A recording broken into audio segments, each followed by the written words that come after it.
Hey, it's Marissa from Book Studio 16, and we have a very special treat today. It's the Library Love Fest Team Live, special edition of Under the Radar, Over the Moon. Let me introduce the team: Virginia, Amanda, hi everyone, and Chris. All right, guys, take it away. Okay. Hello, all the thousands of people out there who are listening. How are you all? So once a month we talk about books that are new or mid-list, so we call that Under the Radar, Over the Moon, and you should check in on Library Love Fest to find out when we do these, and you can look at past ones, but this is a special episode of Under the Radar, Over the Moon. It's like a special episode of The Facts of Life, or a special episode of The Waltons. And you can ask questions.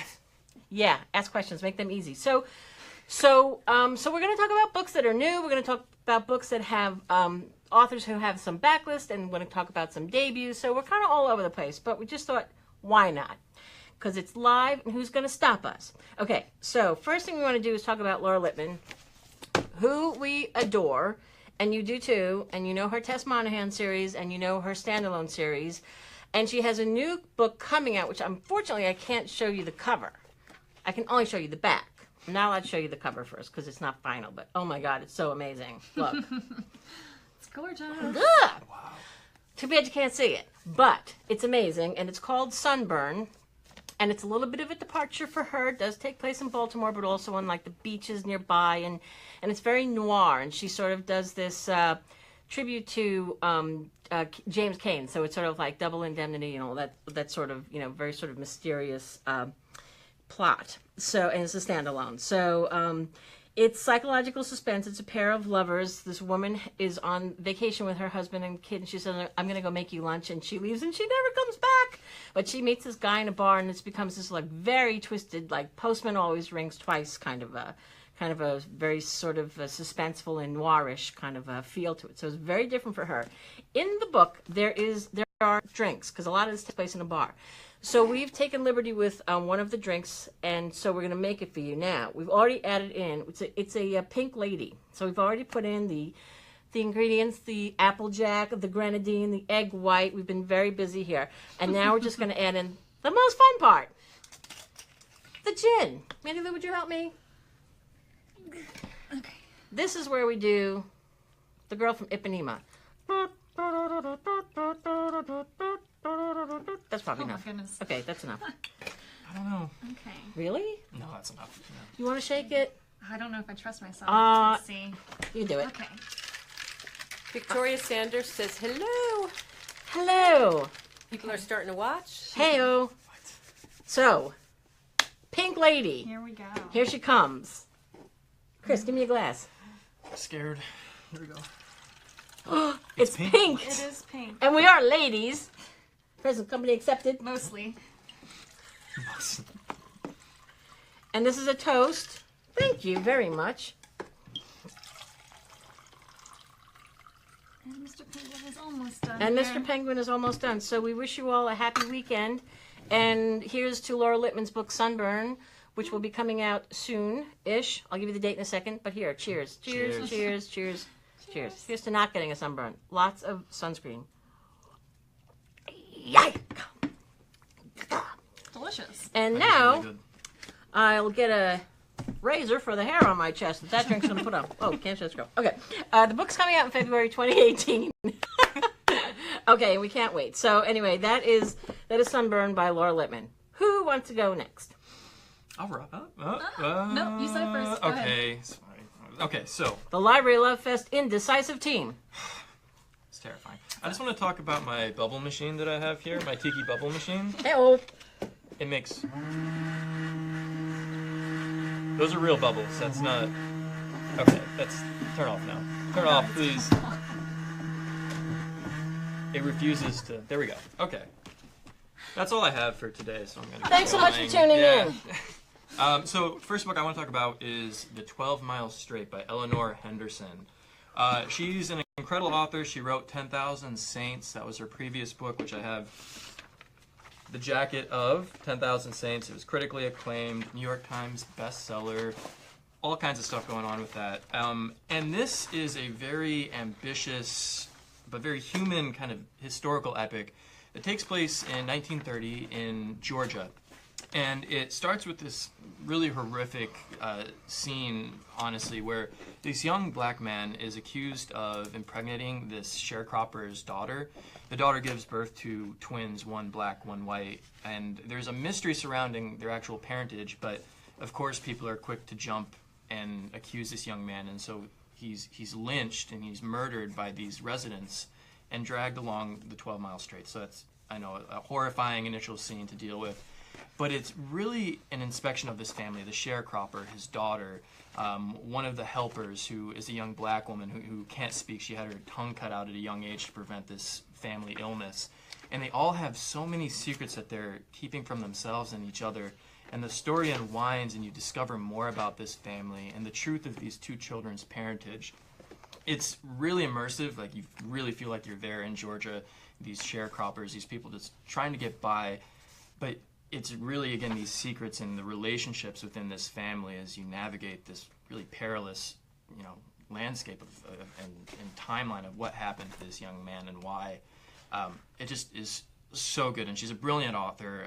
She was at Day of Dialogue this year, Library Journal Day of Dialogue, and she spoke, and she was incredible and super cool at the same time. So this goes on sale soon. It's September. So if you have it in your hands, I've been sending them out. Let me know, and I'll send you a copy. And if you're a super fast reader, Library Reads, it's one of our top picks for September releases. So you just have to vote by the 20th of this month.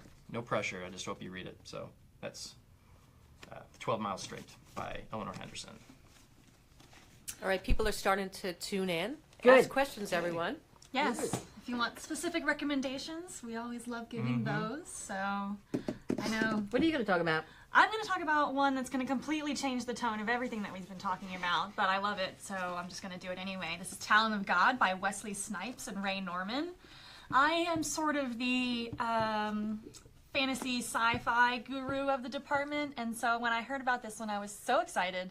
Yes, you know Wesley Snipes. This is that Wesley Snipes, and it really does read just like a Blade novel in your head. It is set in Chicago about this doctor who's, very facts and, doesn't really believe in anything outside of that. And then it also, this holy warrior shows up, and he sort of brings her into this giant war, good and evil, angels and demons, that kind of thing. So really an awesome read. It goes on sale in July, so you're not going to have to wait before being able to dive right in. A lot of fun. It's got the grit and the action, everything that you are accustomed to with Wesley Snipes. So definitely check that out.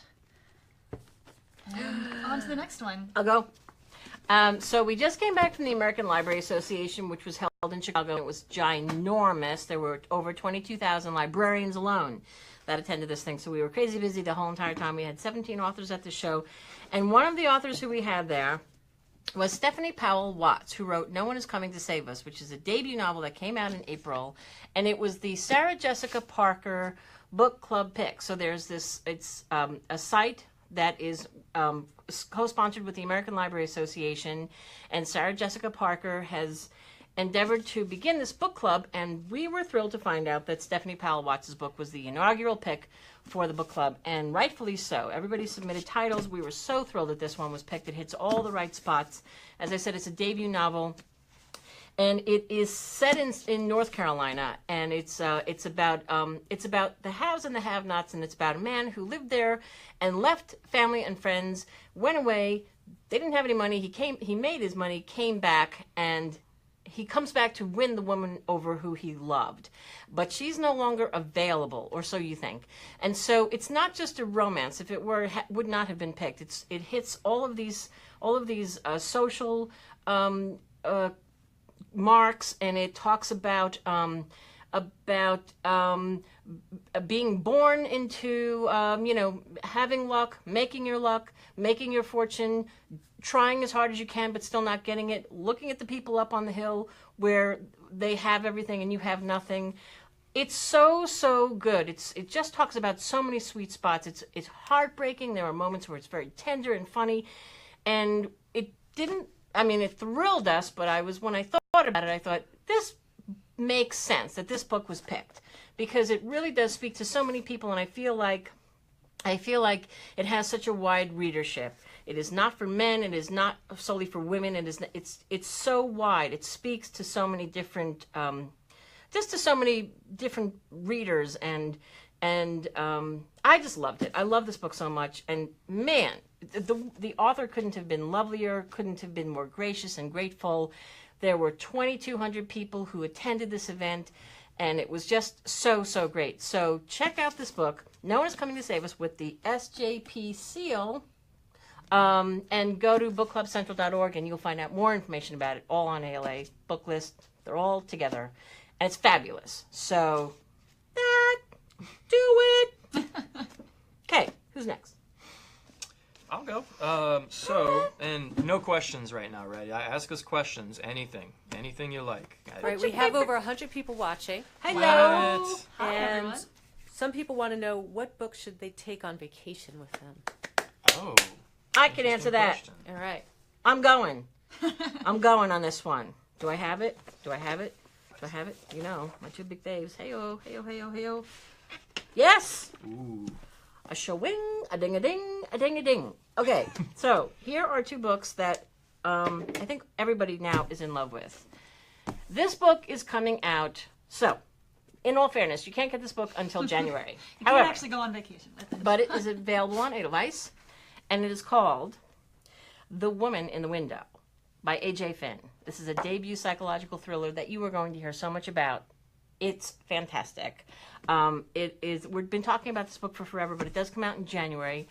It is about a woman who has suffered some sort of trauma, psychological trauma, and so she is become an agoraphobe. She can't leave her home. She's in this apartment in Upper New York City, and she spends her day drinking wine, watching movies, talking to her estranged husband and kid, and looking out the window and watching life pass her by. And this family moves in across the street, and she watches them, and she sees something, but she's so kind of screwed up after a while that she's not really quite sure if she can trust herself. And now you're not sure if you can trust her. You don't know if you can trust yourself reading this thing. And it's so good, and it's so twisty, and I could spend the whole time talking about this thing, and I still won't do it justice. But I promise you, you're going to love this book. The Woman in the Window by A.J. Finn, now on Edelweiss. Yeah, this is one that our department has seriously fallen in love with. Like, all three of us, and like everybody across HarperCollins really loves this book. It's very much The Girl on the Train, where, you know, that super unreliable narrator who believes she has seen something, but does she? Everyone tells her she doesn't. So yeah, you'll just have to read to find out. Yeah, we sent this to a lot of librarians, and near universal. But, Oh, go ahead. Special guest, Who is it? what? Karen Slaughter. What? Karen Slaughter is saying, hey, gang. Hi. Love the libraries, and I love, all in capitals, the library sales team at HarperCollins. Hey-oh! Oh, Thank wait. you. Karen. Funny, you should mention her. The Good Daughter, and I also brought my tattered copy of Pretty Girls because I tore through it and Yes. with reckless abandon. This was, Karen, actually the first book of yours I had read, and incredible. My heart is racing just talking about it, actually. Yes, that one is amazing. Yeah. Not exactly a lullaby. Depends what kind of person you are. But I loved it. And so this is Karen's new standalone, The Good Daughter. Previously, she had written The Kept Woman, which was part of the Will Trent series. So this is her next standalone since Pretty Girls. And it keeps the pace up. She just continually one-upping the pace and the thrills. And this takes place in Georgia, of course. That's... Newness. Yes. And it follows this family, specifically these two sisters who suffered this horrific tragedy while they were young, and their lives from there veer off in very different directions. One's a very high-powered lawyer in New York. The other is still working with her dad, who's this criminal defense attorney down in Georgia. And again, they don't talk. This horrific event just split them off entirely. But something happens. There's this tragic school shooting that one of the daughters in Georgia witnesses, and it pulls back this horrific accident that happened, 30 plus years in the past, and draws these sisters together, because not everything with this school shooting is as it seems, and not everything with this tragic, incident from their childhood is as it seems. So there's twists and turns, but this relationship between these two sisters is incredible. It's just so well written, so real, and the dynamics at play are just, there's such depth to her characters. And it's already received tons of rave reviews. I believe LJ starred review. Yeah, it's incredible. As Gillian Flynn says, I'd follow her anywhere. We'd follow you anywhere, Karen, if you're still watching. So thank you for this. So this goes on sale really soon. It's August, so you don't have much longer to wait. And for me, beach read. Absolutely. Pretty girls, beach read. Question? Karen Slaughter says thank you. And we have people watching from Malaysia and from the Philippines. Wow. And Rosemary Pastillo says, enjoying this so much. And Lynn Constantine says, love Karen's books. That one sounds amazing. So what other amazing things do you have for us? Interesting. Liv Constantine. Could that be the author of the second most amazing book on this list? Hey-oh! Love it. Right? Now, even Marissa Benedetto, whose voice you are hearing, told me this morning, oh my God, that book is so good. I did say that. She did say that. It's so good. So, this is The Last Mrs Parrish. This is another debut novel. And it is out in October. I don't know why I didn't know that, because I've been talking about this book since the 5th grade. That's not true, because it wasn't written when I was in the 5th grade. But I know so much about this book because I love, again, departmental fave. Yes? Absolutely. Yes? Yes, delicious naughty candy. Delicious naughty candy. We're at the American Library Association doing a presentation, and I talk about this book, and Chris says it's delicious naughty candy, which just sounded so pervy. Whatever. Anyway, it's so good. It's about this woman who has nothing, and she's tired of having nothing. She just feels like, I got my due coming. And she reads about this couple, this like golden couple who lives in Connecticut, and they have these 2 kids, and they have all this money, and they have this beautiful home, and everything is perfect, and you know, they've got tons of money, and he's a philanthropist and a real estate mogul, and they got it all, and she wants it. So she figures out the sneakiest way to worm her way into their lives, and she starts with their last name is Parrish, so she starts with Mrs. Parrish, and it's so smart, it's so good the way she does it, and I'm not going to tell you how she does it, it's so good. Right, Marissa? Isn't it good? It is naughty candy. But it's so good, and she's just so evil, and she's so funny too, because like she has these asides in her mind, in her head. You hear her talking about how she really feels about their kids, because she really she doesn't care about these kids at all, but she fawns over them, and she just works these 2 because she wants to be the next and the last Mrs. Parrish. And that's all I'm going to say, because it's really twisty, and it goes dark, and it's really good. I'll say this one I really enjoyed because it has like this moment in the middle where it just completely, you find something out and it just switches everything that you thought that you were reading. Very similar to Gone Girl, where like in the middle you find out things happen.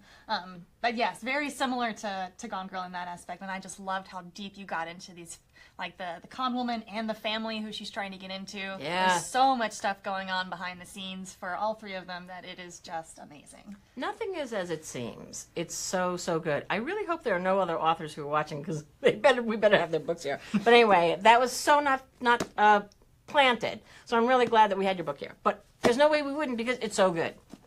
Bye. Stella's watching from Serbia. From where? Serbia. Hi. Thank you. And Jean Marie wants to know, what's a good book to read under the influence? Oh. Let me think about that. That's touchy. Yeah. Jean Marie, maybe we should really address your question. Okay. I don't know. See, what's a good God. one? Well, Whilst drinking. Well, gosh. There's a lot of wine and woman in the window. I was going to say, we used up that one. Yeah. I think romantic suspense is always a good thing to dive into with a glass of wine or something else to enjoy. And we have Linda Howard is the queen of romantic suspense. Troublemaker came out.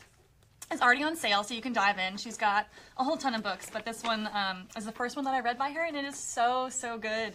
It is about this military man who is injured, and he has to go hide out in this small town, and he gets involved with the police chief there. And she is just so good at great, like, starting that slow burn about these two characters who have this chemistry, but they don't want to, you know, do anything about it. They've got their own things going on, but then you just know something's going to happen. And of course, because we are the library department, I got to tell you about the book that's coming out next year in March. This is The Woman Left Behind, which tells the story of another, he's this special ops team leader and their communication expert who, you know, sits in his little earpiece and talks them through all of these things. Her home base gets attacked and she has to go on the run, and so he will do anything to help her and find her. So you know her, you love her, I know her and I love her. This is romantic suspense, great with a glass of wine. Or a pink lady. There you go. Speaking of, hey. Okay, you go. Okay. I guess. Yeah, I guess. One I really want to talk about now is the new Louise Erdrich, Future Home of the Living God. Kind of a big deal. So obviously she's an incredible author. Last one was La Rose. This is the trade paperback. Really cool. Her daughter designs all her jackets, so they're always super unique. And she's a beautiful author. Now, I said this is a departure. This was kind of part of a loosely tied trilogy following members of this various family through different generations, members of this Ojibwe tribe. And this one is a dystopian novel. And if you're thinking, what, Louise Erdrich dystopian novel? Well, you know, she figured this year would be the appropriate time to release this novel. Wonder why. And it's brilliant. I mean, it has a lot of the same themes that make her work so powerful. It follows this young woman. Basically humanity seems to be devolving. Babies that are born have kind of ape-like traits. Nature itself, there's prehistoric animals that suddenly are popping up. Everything is just moving in this very strange direction, and no one knows how to deal with it. And they panic. And when the entire world panics, bad things happen. So this young woman finds out she's pregnant. She's brilliant and thoughtful. She's a religious person, but she's very observant and questioning. And she was adopted by this, you know, wonderful little white couple, and they're not villains in this book. They're just a wonderful couple who gave this young woman a home, but she wants to know about her origins. So she looks into it. She knows she has Native American heritage, and she takes a road trip to discover her parentage. And her parents are actually from the Ojibwe tribe, as seen in her previous novels. But again, in the midst of this, the world is descending into chaos. They're rounding up pregnant mothers, and she is determined to get this baby to term. And so it deals with, you know, faith and science and what's the point in living when there's, you know, all these horrible things surrounding you. And it's so empowering and human. And she, again, this narrator, you'll never want to let her go. It's a brilliant novel, and that's not shocking, but it just needs to especially be stressed because it is a bit of a departure, but it's going to, again, another thing that people responded oddly to when I presented this at ALA was it gave me the tinglies. But like the good tinglies, like when you watch a really great movie trailer or something, it gives you those tingles down your spine, and that's what this does. It just really sticks with you. So that's Future Home of the Living God. This goes on sale in November, and I love it. So keep your eyes peeled. I got the tinglies now too, but I think it's the pink lady. Okay, because this is Free for All Friday, Yeah. tell us a little bit about what your team does. Oh. When we're not having drinks in a tiki hut, we are promoting our books to librarians through various ways, through social media, through conferences, which as I mentioned, we just came back from, and advertising, and we take advantage of this wonderful video studio to bring our new and mid-list authors to you. So we just go on the road. We go on the road, we do title presentations all over the place because we feel like that's like the best way to, it's just kind of like bring our own take to stuff. So in a nutshell, we're just promoting our forthcoming list, which is kind of what we're doing now, but talking about books that also have backlists so you could go to the store this weekend and buy something or whatever. But that's pretty much what we do. What else we do? Yeah, I mean, you guys can find pretty much everything. A lot of the stuff that we do is on our website. You can go to librarylovefest.com. That's our blog, and we'll talk about, upcoming books, and we'll post like guest posts from authors and all kinds of fun stuff on there. Genre bending. Yeah, so we also have our Under the Radar series, which has about almost 15 episodes at this point, where we talk about new and mid-list authors. That has its own separate page that you can get to from Library Love Fest. And then another special thing that we just started is the genre binging project, that highlights a lot of the good genre fiction that comes out from HarperCollins. So I have interviewed a romance author, a sci-fi author, a horror author, all of these different authors to really highlight some of the awesome stuff that's coming out and hopefully get everybody to give it a try. Wesley Snipes, if you're watching, we want you in the studio. And you're friends with librarians all over the country. Yes, we love them. We went to BEA, where lots and lots of librarians were in attendance, Book Expo, I mean. And we send authors out on the road. We send authors to libraries. We send them to library conferences. We send them to library foundations and fundraisers and all that stuff. So, yeah, we love, love, love our librarians. They are the smarty pants people of the world. And how did you guys get into library marketing?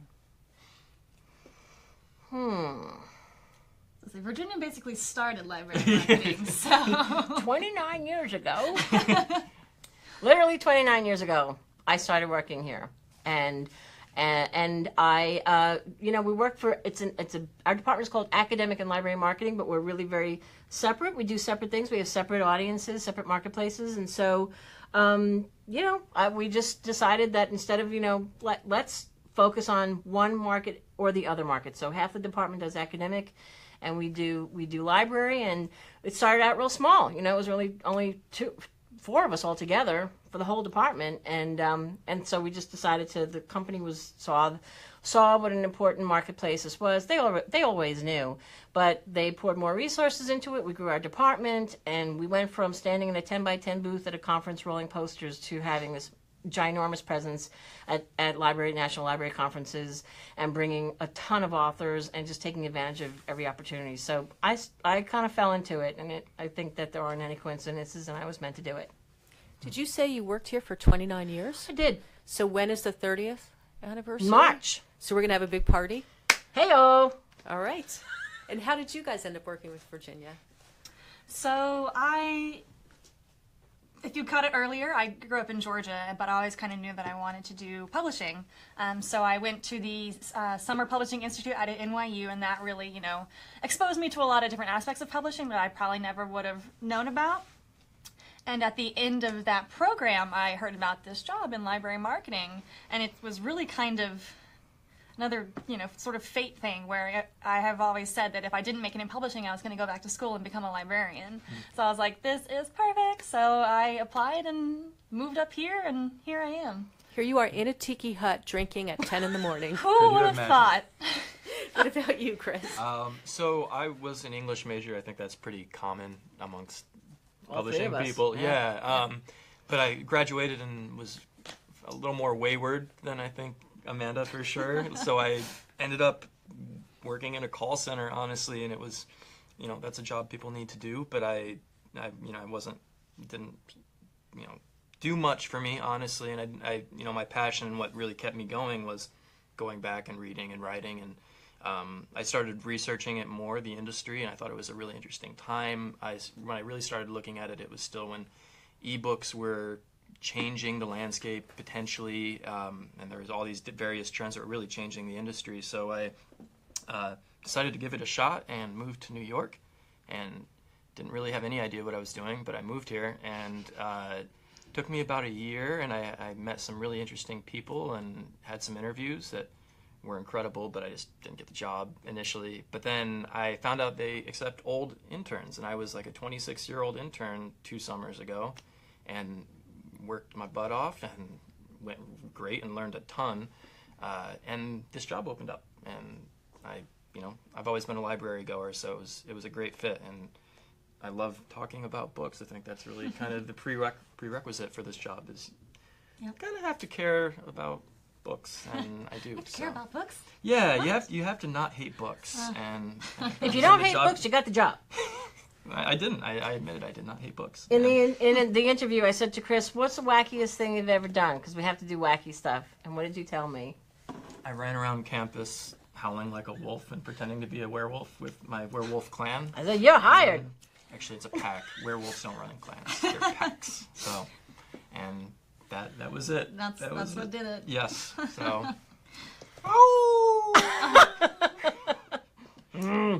right, Virginia, take us out.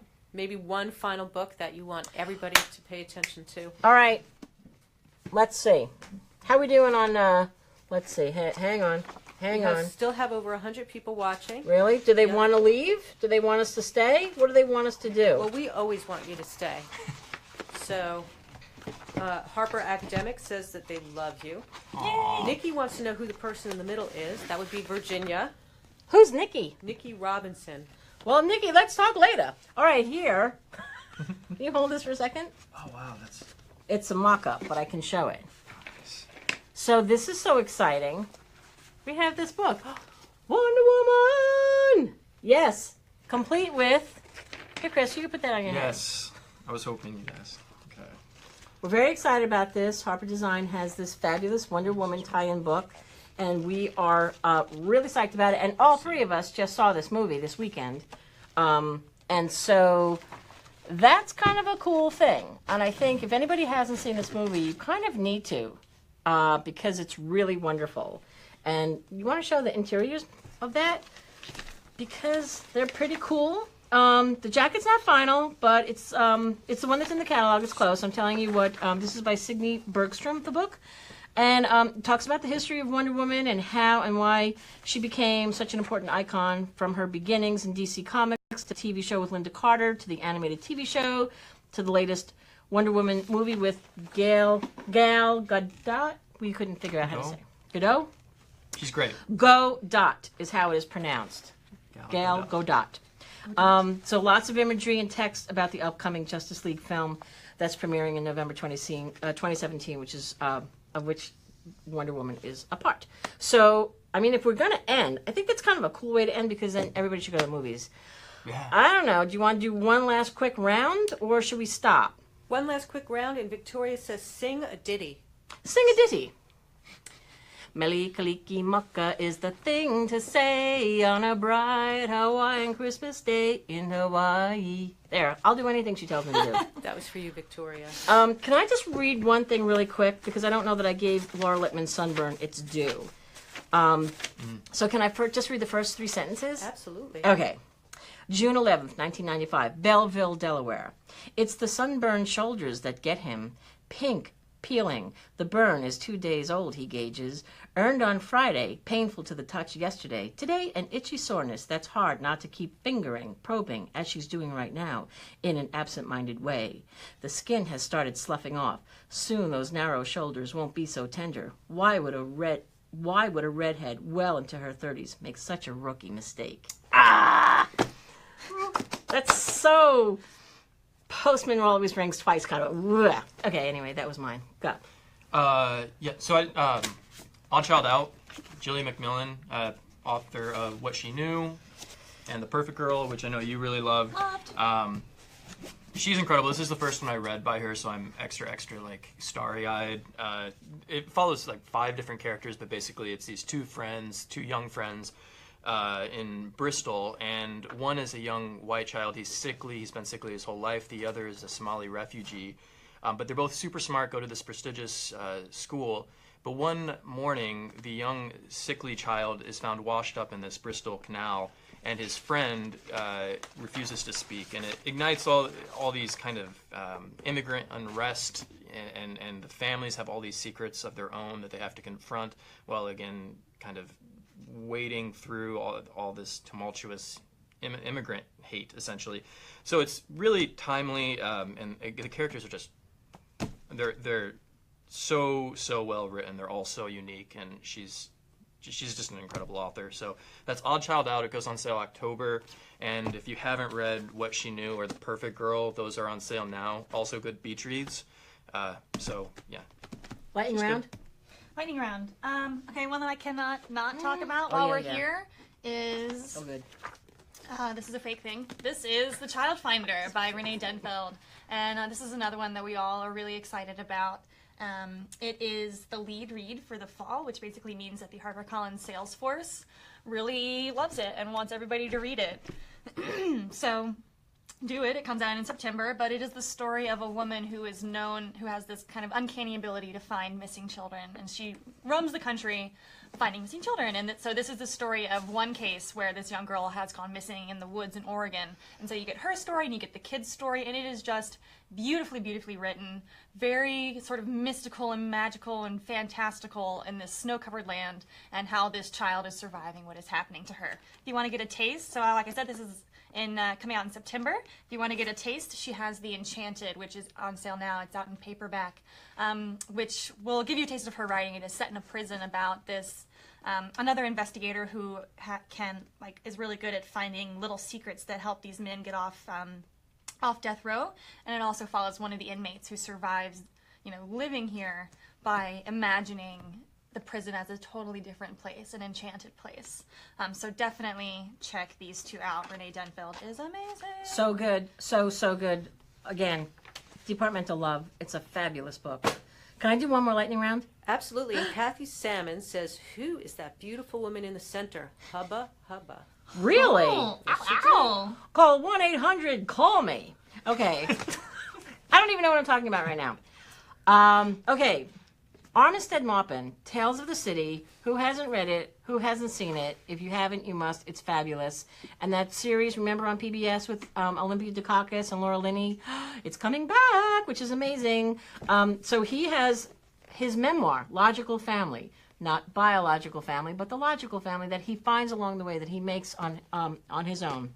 And this is about his, growing up in the South and his journey from being a Southern boy and being in the service to finally ending up in San Francisco, and his journey along the way and everything that has made him who he is, the writer that he is, the characters who he develops through life. So I'm just going really quickly, but there's going to be a documentary about his life, The Untold Tales of Armistead Maupin. But this Netflix series that's coming back, the 10-part installment, Laura Linney, Olympia Dukakis.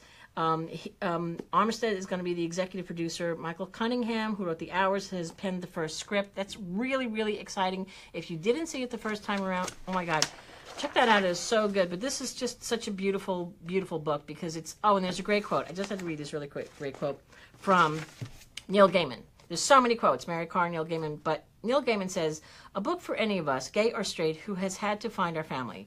Maupin is one of America's finest storytellers, and the story of his life is a story as fascinating, as delightful, and as compulsive as any of the tales he has made up for us. He's a lovely man, and you must check out this book. It is funny and tenderhearted and smart, and just, he's a lovely man." Okay. Now I think, should I stop? I think should we stop? Are people leaving? People are still watching. If you want to do another round, do another round. Nikki Giovanni is the best thing in the whole wide world, and she has a new book out, and my God, these poems are so amazing because they're all about her life growing old, her relationship with Maya Angelou, sad but so sweet and so kind, and about her students and her gratitude to her students, her gratitude to people who she feels like, I didn't share my thanks with them and I feel bad about that, and so let me tell you now in my beautiful poems. She also spoke at the American Library Association at the Writers Museum in Chicago, which was so cool. So she did this benefit for the ALA. It was amazing. So this is just absolutely beautiful. And Nikki Giovanni is a treasure, national treasure. Somebody else talk. Okay, I don't know. I keep saying we should stop talking, but now I can't stop talking. I'll do one more book. Okay. You want to do one more? Let's do one more. Okay. For me, I'm going to talk about Wiley Cash, actually. Oh, good. And I think his newest one is down here somewhere. Here, Lovey. Here. Oh, great. Thank you. Thank you. So Wiley Cash, this is This Dark Road to Mercy. He also wrote A Land More Kind Than Home. It's a New York Times bestseller. And just all around pretty awesome guy. So his newest one, The Last Ballad, comes out in October. Here it is if you couldn't see it. It's very like textile feeling, which is really cool. And it's appropriate because this follows a young mother in 1929, North Carolina. And she works in a textile mill, and she works like ungodly hours, 6 days a week, 12 hours a day at least. And she's a single mother. She's doing everything she can to support her kids. This is around the time that unions are coming into the national conversation, but they're still very much vilified. You're kind of like a red commie if you even consider it. But she needs something. She needs a change, and she receives a flyer inviting her to a union meeting. And she has to decide is she going to attend this? And it's going to have far-reaching implications for herself and her family. So it deals with race, social justice, gender, sexuality, all of it, and it's so good. This woman, I almost said a curse word. She's awesome. She's just what are super you gonna say? cool. What are you gonna say? Whisper to me. Bad butt. She's a bad. She's badass. She's a awesome. badass. She's a badass. It's cool. And she's so well Do written. it. So I'll wash my mouth with soap later. But yeah, so this goes on sale October. Wiley Cash is a librarian favorite, so he needs to be brought up. He's an incredible author. So that's The Last Ballad on sale October. Check it out. He is phenomenal. If you've never read him, please, please, please do yourselves a favor. Land More Kind Than Home was such an amazing book. He's such a fabulous writer and a heck of a guy, too. Okay, Amanda, Michael says, let the redhead talk. I Oh. imagine he means you. I was gonna say there's two of us, so we're gonna have Chris to also fight has it red out. hair. Go, girl. Okay, I think probably the one that everybody is going to be excited about, and that we are excited about as well, Gregory Maguire. If the name doesn't ring any bells, I know you have heard of Wicked, the Broadway play. It's becoming a movie. I've seen the play like 3 times, and I love it every time, so I'm going to see the movie like 10 times, and it's going to be great. Last year, I believe, he came out with After Alice, which was a retelling of the Alice in Wonderland story. And then this fall, he's coming out with Hinsey, which is another retelling of, this one is the Nutcracker. So it tells the story of the Nutcracker himself, how he came to be imbued with these powers to bring this little girl into a fantastic world. And it also tells the story of the man who carved him. So you know Greg Maguire, you know how awesome he is, and how he always creates these great background stories to these classic tales. So definitely check both of these out. It's awesome. And we think that's it, right? Thank you so much. It was a treat to have you live for this episode. Please come back. Thank you, everyone. Toodles. Have a nice weekend.